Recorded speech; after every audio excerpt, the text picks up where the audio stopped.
Baik, Assalamualaikum warahmatullahi wabarakatuh.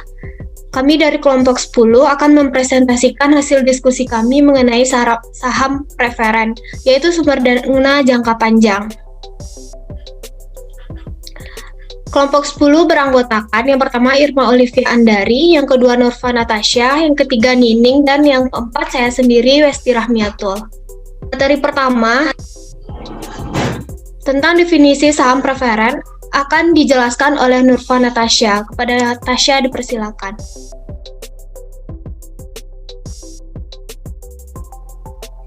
Definisi dari saham preferen. Saham preferen adalah suatu surat berharga yang dijual oleh suatu perusahaan dengan menunjukkan nilai nominal, misalnya rupiah, dolar, yen, dan sebagainya, yang dapat memberi pengembangan berupa pendapatan yang tetap dalam bentuk dividen yang akan diterima setiap kuartal atau per 3 bulan. Pemegang saham preferen akan memperoleh dividen terlebih dulu dan memiliki hak suara yang lebih dibandingkan dengan pemegang saham biasa.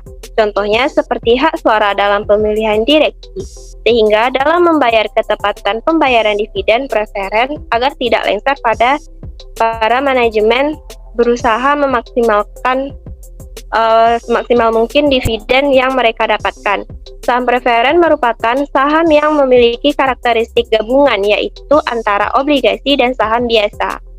Alasannya yaitu dapat menghasilkan pendapatan tetap seperti bunga obligasi, tetapi kemungkinan juga tidak mendatangkan hasil, misalnya seperti yang dikehendaki oleh para investor.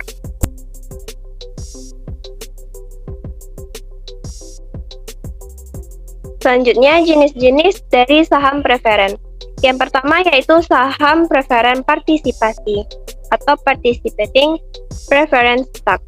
Saham preferen partisipasi adalah jenis saham preferen yang memberikan pemegangnya dividen tambahan berdasarkan kondisi yang sudah ditentukan pemegangnya dividen. Misalnya, ketika jumlah dividen yang diterima pemegang saham biasa itu melebihi jumlah pemegang saham yang telah ditetapkan.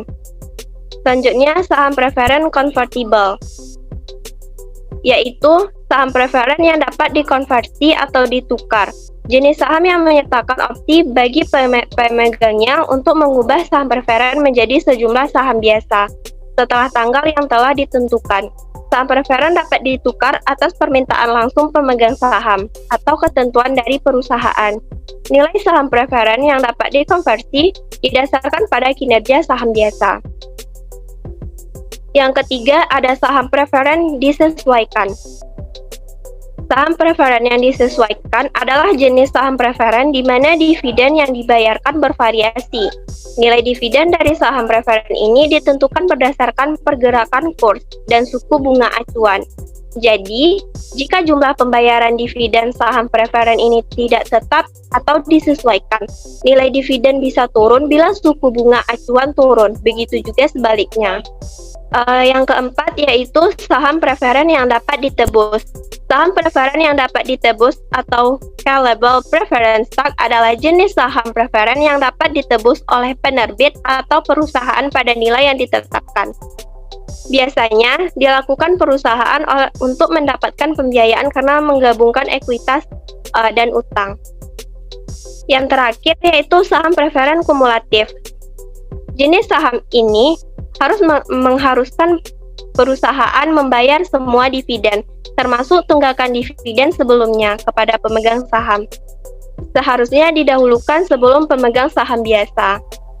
Selanjutnya, keunggulan dari saham preferen. Yang pertama, kumulatif preference share, atau dalam artian membagikan dividen di akhir tahun secara bersamaan dengan menggunakan sistem akumulasi untuk tahun berikutnya kepada pemegang saham. Kedua, participating preference share, yaitu keuntungan perusahaan yang masih tersisa akan diprioritaskan atas setiap pemegang saham. Ketiga, bila melakukan likuidasi, maka uang hasil akan lebih dulu diberikan kepada pemilik saham preference sebelum pemilik saham biasa. Yang terakhir, nilai dividen yang didapat lebih besar apabila dibandingkan dengan saham biasa. Baik, terima kasih kepada Nurfa Natasha. Materi selanjutnya akan dijelaskan oleh Nining. Kepada Nining disilakan. Baik, terima kasih moderator.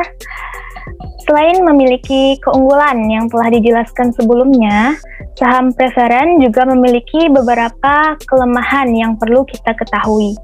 Yang pertama yaitu saham preferen sulit diperjualbelikan. Hal ini dikarenakan jumlahnya yang sedikit, yang berbeda dengan saham biasa yang jumlahnya relatif banyak.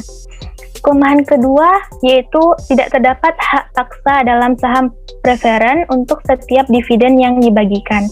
Artinya, jika ditinjau dari sisi investor, investor tidak memiliki hak untuk memaksa pembayaran dividen. Oleh karena itu, pembayaran dividen saham preferen bukan merupakan pengurang pajak. Kelemahan yang ketiga yaitu pemegang saham preferen tidak memiliki hak suara atau voting dalam rapat umum pemegang saham, di mana rapat umum ini bertujuan untuk menentukan kebijakan manajemen perusahaan atau pemilihan direksi maupun dewan komisaris. Dalam hal ini, pemegang saham preferen suaranya hanya dijadikan sebagai bahan pertimbangan saja. Kelemahan yang keempat yaitu pemilik saham preferen bertanggung jawab atas kewajiban yang diberikan dan harus diselesaikan kepada perusahaan penerbit saham. Dan kelemahan yang terakhir adalah fluktuasi harga saham preferen lebih tinggi bila dibandingkan dengan harga obligasi. Selanjutnya adalah jenis pendanaan.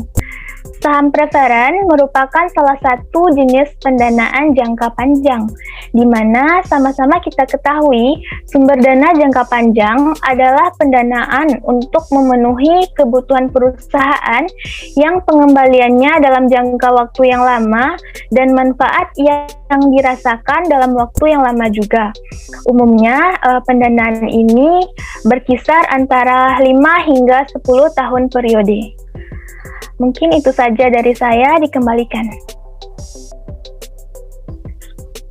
Baik, terima kasih kepada Nining.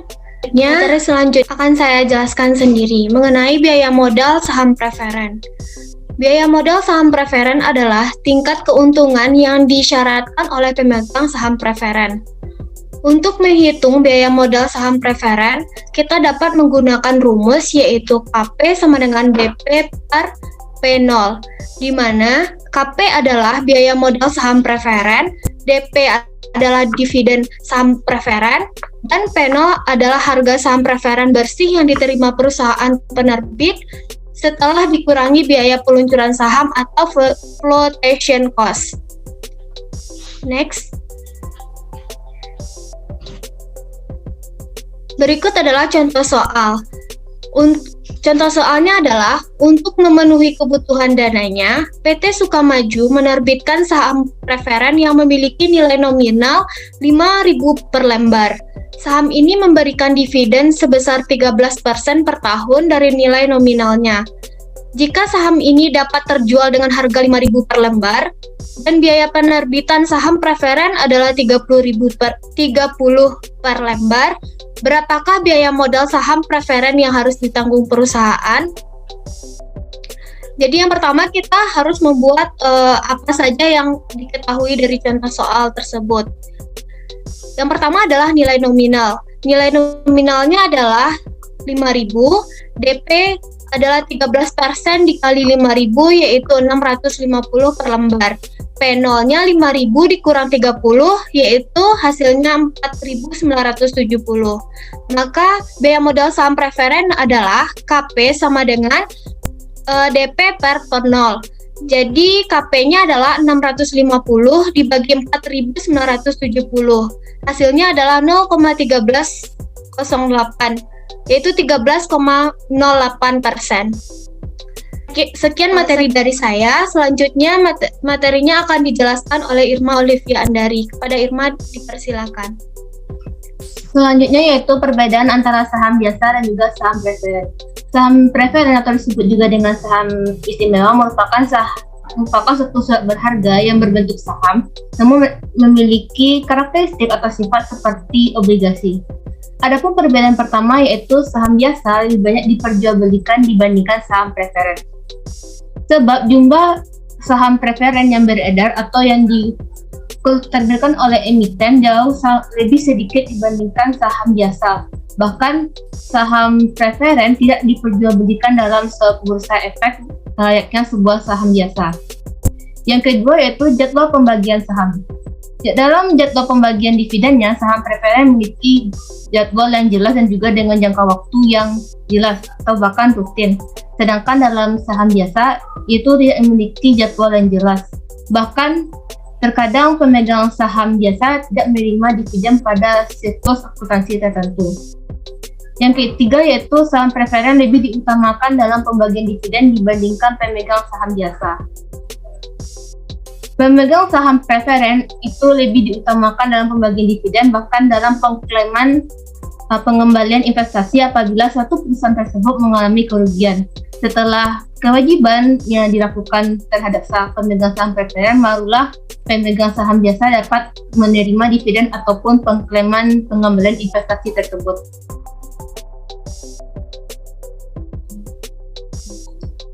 Selanjutnya yang keempat yaitu pemilik saham preferen memiliki kedudukan yang lebih tinggi daripada pemilik saham biasa jika dilihat dari segi wewenang.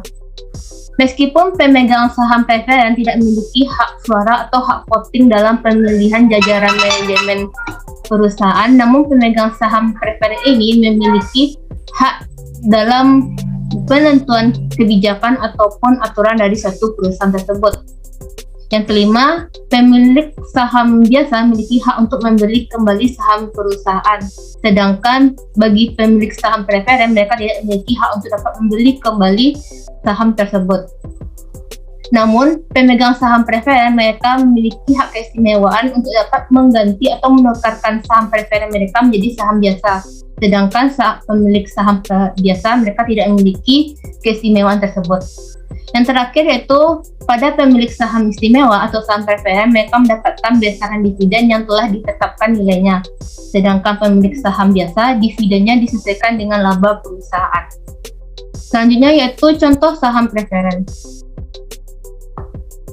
Meskipun saham preferen tidak banyak diperjualbelikan dan juga tidak banyak diterbitkan oleh para emiten karena jumlahnya yang terbatas dan juga karena kebijakan perusahaan, namun saham preferen memiliki banyak kelebihan atau keistimewaan yang disediakan bagi pemegangnya. Oleh sebab itu, orang yang memiliki saham preferen cenderung merupakan orang-orang tertentu yang umumnya mengenal dan juga memiliki koneksi langsung terhadap perusahaan. Untuk membedakan saham preferen dengan saham biasa di bursa efek, kita dapat melihatnya dari kode sahamnya. Saham preferen itu memiliki kode saham yang ditambahkan huruf P di belakangnya, yang artinya yaitu preferen. Contoh beberapa emiten yang mengeluarkan atau menerbitkan saham preferen yaitu ada PT Mas Murni Indonesia dengan kode MAEIP, kemudian PT Bayer Indonesia dengan kode BGSP, dan yang terakhir itu ada PT Hansen Internasional dengan kode MYRXP. Sekian yang dapat saya sampaikan, saya kembalikan kepada moderator. Baik, terima kasih kepada Irma. Nah, sekian hasil diskusi kami mengenai saham preferen. Semoga pembahasan kita kali ini memberikan manfaat bagi kita semua.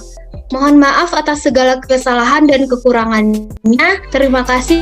Saya akhiri dengan wassalamualaikum warahmatullahi wabarakatuh.